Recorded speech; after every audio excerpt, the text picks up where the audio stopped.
নমস্কার, আমি সাধন রায়। আমার আজকের লেখা কথা দিলাম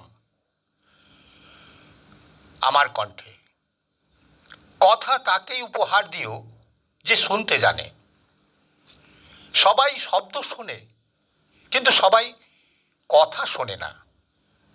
কিছু মানুষ শুধু উচ্চারণ পর্যন্ত পৌঁছায়, কিছু মানুষ শব্দের ভেতরে লুকিয়ে থাকা নিঃশব্দ অর্থটুকু ছুঁয়ে ফেলে।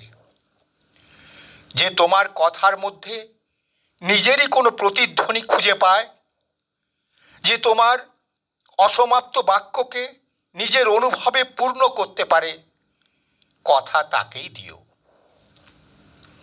সে অপেক্ষা করবে কোনো দাবি নিয়ে নয়, একটু আলোর মতো তোমার একটি বাক্যের জন্যে।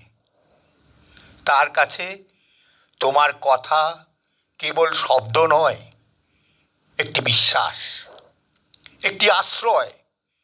আর তখন তোমার অজান্তেই তোমার কথাগুলো কারো জীবনের অংশ হয়ে উঠবে।